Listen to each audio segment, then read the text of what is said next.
Hello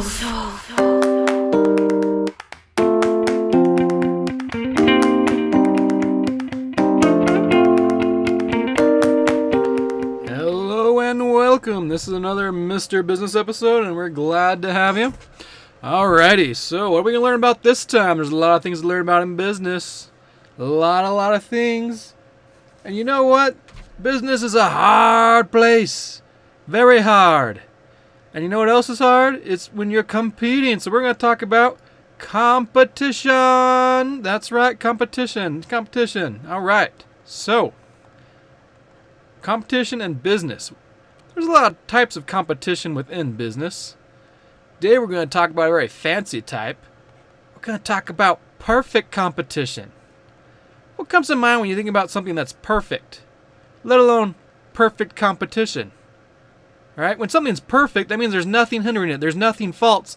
And so if you have competition and it's perfect, that means there's nothing blocking competition. All right? So we're going to go with competition right here. All right? No barriers to competition. You're having a perfect competition, so no barriers. All right? Now, if you have no barriers to competition, what's it look like? Think about that. What would any business or sector of business look like if it was perfect competition? Okay? Well, first off, let me give you an example of what the closest we have to perfect competition. Okay? The closest markets we have would ideally be some food producing markets. Okay? So for example, if I make potatoes, so let's go ahead, let's go to another screen. I got me here. Oh man, this potato needs help. We got our potato. It's almost looking like a yam. That's a potato. Has little spuds on it. All right. Potato. Okay, I'm a potato farmer. Now here's my potato. What's the difference between my potato and your potato? All right, I'm going to give you a little bit of time to think about this. My potato, your potato, whose potato? And guess what?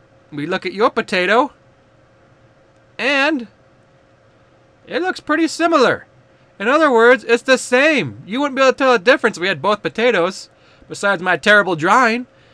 I mean, you wouldn't be able to tell the difference. And because there's no difference, you can't really use that as a selling point or a buying point. There's no difference between the potatoes. You know what we call that? We call that a standard product. Standard, okay? And the more standard a product is, the less differences there are between yours and a competitor, okay? So if it's a perfectly standardized product, I can put them together and there's no difference whatsoever. Then you slowly can get to less standardized products. Let's say your potatoes have a different breed of potato or something like that. You can slowly work in there, or they're organic or whatever you want to add, but you end up with this standardized product overall though, okay? As for example, if you do an organic potato, what could I do? Also do an organic potato. Both those organic potatoes are now standard again because they're the exact same. So standard product, okay? That's the first thing you're going to see in perfect competition. Because you can't really compete on the product because the products are right here, same, okay? They're the same products. My potato, your potato, our potatoes are the same. All right, here we go. Next thing you're going to see in a perfect competition. Then, right now we're just going through all the signs of perfect competition. Then we'll talk about what it's like being in that market, okay? So right now we're just looking at seeing what the signs are. Okay, so we have a standard product. Second thing, if there's perfect competition, everybody in that area becomes what we call a price taker, okay? Meaning you either sell at that price or that's it. That's all you can do. You can't sell it for more because no one's going to pay more for it. So if I have multiple stands here, okay? Boop. And let's say we have a guy here selling. He's selling me potatoes. All right. We say we got a guy over here. Looks a little bit different. A lot the same. He's selling me potatoes. We give him a big mouth. There we go. All right. And we come over here. We got another seller. He looks kind of goofy too.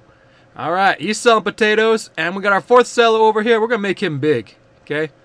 We got a big guy over here. He thinks he's better than everybody. In a minute, though, he'll find he's not. All right, so this guy's selling his potato for 40 cents. All right? This guy's selling his potato for 40 cents. This guy's selling his for 40 cents.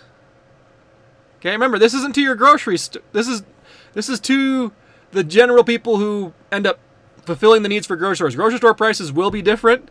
These is a step before the grocery store, okay? These are people who buy potatoes in large bulk, okay? This guy over here decided, you know what? I'm going to sell it for 41 cents. Guess what happens?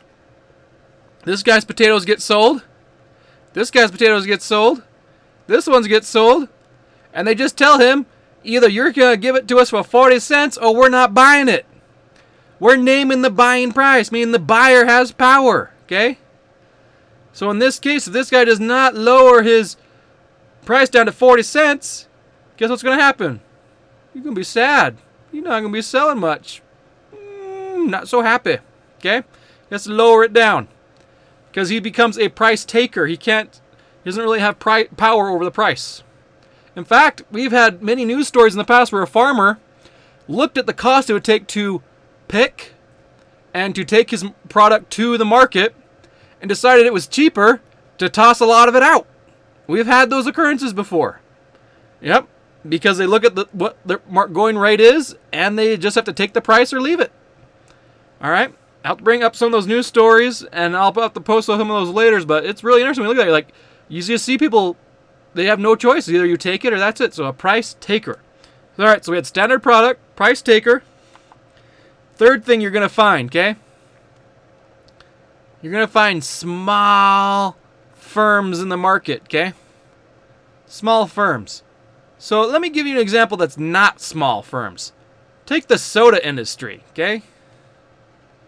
Soda, you have Coke, you got Pepsi. Okay, and these guys have huge market share. Okay, huge. You have Shasta. All right, Shasta down here. Shasta. They have a very small portion. And then you just have others, okay? Now, who do you think in general dictates the prices of most of these items? And they kind of collude together and kind of look at each other as far as deciding prices. These two, all right? And then all of these people, they just follow. In fact, Shasta undercuts the price, but they have to because their branding is decided to be inferior as far as Coke and Pepsi being the hip standard brands. So they got more than marketing dollars. And so other people just follow, and these guys really decide the price, okay? These are price deciders, okay? Price is set by them. They're price setters. Okay, that's them. Now, if I have a whole bunch of small brands and they're really small, okay, so this is going more to the small firms, and let's say instead of having Coke, Pepsi, Shasta, and others, and let's say I have hundreds, thousands, and I just keep doing lists upon lists of people. So let's say we have thousands of people in this market as far as producers, and no one holds even 1 percentage point of the market share. Guess what? Guess who has the power here? Do the small firms have power? No. The buyers have power. The people that are buying, and that's why you become a price taker. So if you have a lot of small firms, okay, thousands of them, and you're sellers, and then you end up with few buyers, who has the power? Where is the power? Okay, there's only 2 spots it could be. Where is the power? Well, you look over here and you say, well, there's thousands of sellers, few buyers. These buyers over here have the power because they can really make what they say stick. Even if all these thousands of sellers got together and said, you know what, we're going to decide we're only going to sell for this much and that's it. Guess what's going to happen? And this happens a lot of times in industries. You get what's called cheaters. Okay? People cheat. All right? And they look and say, hey, look, yeah, we all agreed on this price. And then secretly they start selling it at a different price. Why? Because they want to get their money from the few buyers. And so this doesn't happen because they're not able to stay together on a forefront. So this is where, down here, this is the power. Power's right here, okay? And that's part of the reason why they become price takers in a perfect competition area, okay? Next, okay, so we've covered standard product. They're price takers, small firms. With perfect competition, and this is where you're just making barely enough profit over your expenses to make it worth even doing the product. That's why we call it perfect competition. There's not a lot of excess profit to be made. The other thing that helps is this. And this is never the case. That's why there's no real perfect competition out there. There's things that are close. There's no real perfect competition because you have to have complete any guesses? Information. All right, you have to have complete information. Okay? Complete information. What does that mean? Okay? Well, let's say there were other buyers that I didn't know about. Well, would that affect my decision? Yeah, because I wouldn't be able to decide based on them if I don't know about them. But if I know all there is to know in the market, I know how much it costs the people to make it, I know how much they're willing to work for, and I have all this information, and I know what all the sellers are willing to sell at, then what it does is it kind of crunches everything down, and then the market becomes efficient. Okay? An efficient market, things are going to move great because I know exactly where they're going to move. All right? So when you think about complete information, you know all about the sellers, all about their costs, and you know what all prices they're offering. Okay? Let me give you a little sample here. Okay? Let's say we had Bill over here. We'll call him Billy. Billy, and he's selling for 30 cents. And if he's the only person I knew was selling, I would have to basically base my offer based on his selling price, which is 30 cents. But if I knew every single person else that was selling and their prices, all right, and let's say he's 31, he's 29, 28, 28, 28, 28, all of a sudden 28 becomes a standard because that's what people are willing to take. All right? And this becomes the taker price right here. And then what happens is these guys up here that have higher prices, they have to either take and go down to 28 because there's so many people willing to sell at 28 that if they don't go down, we just don't buy from them because they're such a small piece of the market. And we know this because we have the information on it. All right. Going on.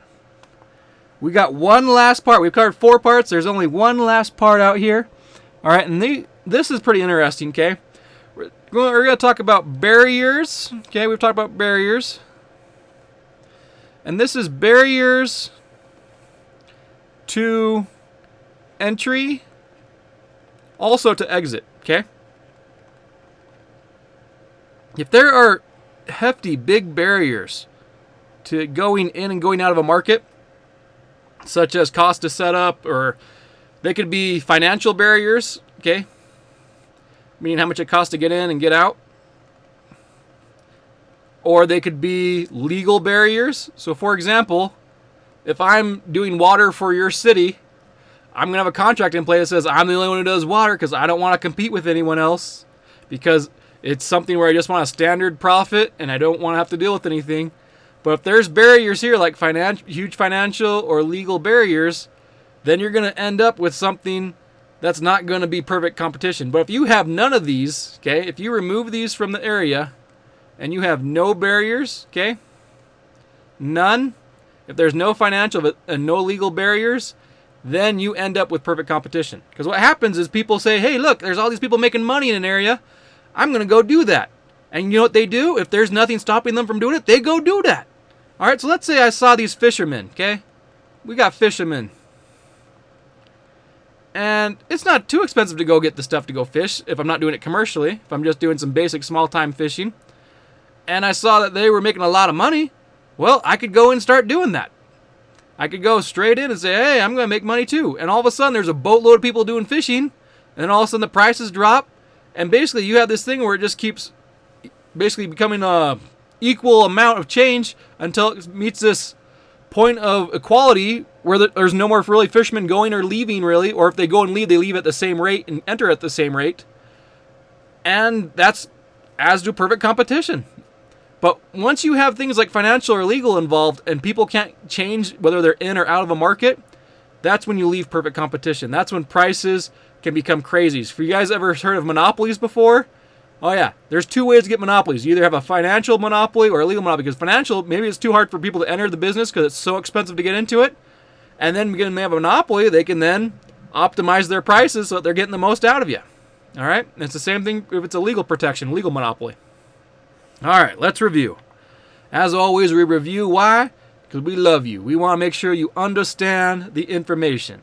So first thing we went over was a standard product. Good way to remember that. My potato, your potato. We all got potatoes, and all the potatoes are the same. So standard product. Next thing on the list, you are a price taker or become a price taker. I mean, there's so many sellers that everyone's getting undercut so much it's at a price that people are selling just above what it costs to make it, all right, or costs to do the service. They're selling just above it because there's so many people out there selling, which actually is the next thing, which is small firms, and a lot of them, okay? Firm is just another word for company, so small firms. And then we have complete info, so we know all about those firms. We know where they are. We know how much it costs for people to make things. We have the complete information, so things are efficient. All right, so we have complete info.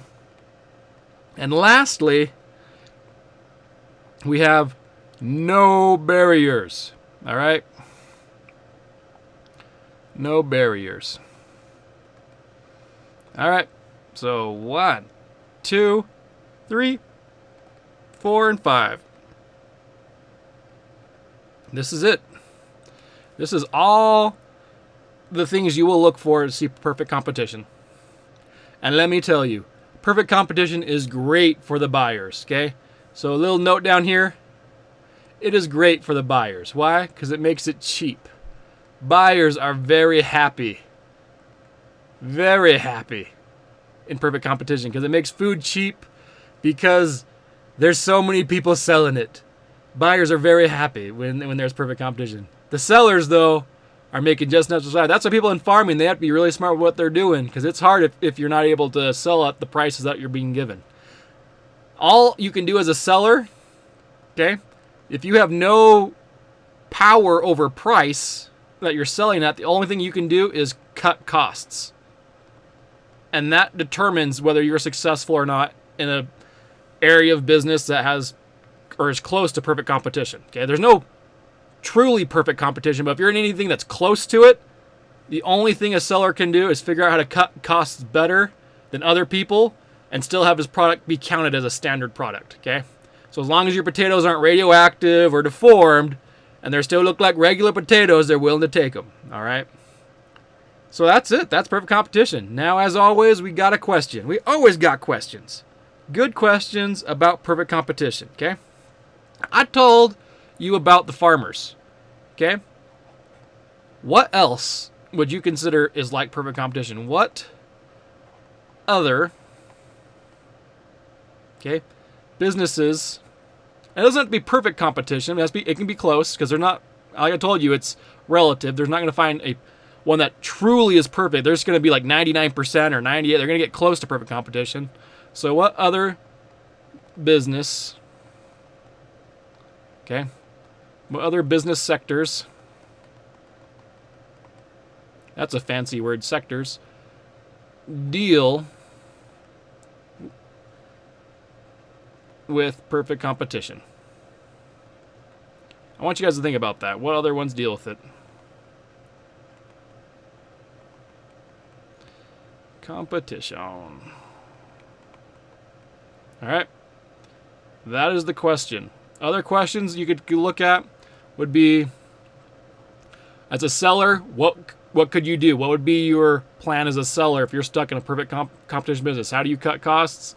What have you seen sellers do to survive in industries like that? Okay. Also, another question you can look at would be, what would imperfect competition look like, and what things would affect imperfect competition? Because if you know one side of the coin, which is perfect competition, and we're going to talk about this in the following episode, imperfect competition. All right, take a look at it. What do you think would an imperfect competition look like? What things would affect imperfect competition? What things create it? And we're going to have some good discussion, hopefully, on this, because there's a lot of things that affect business based on the way your business environment's set up.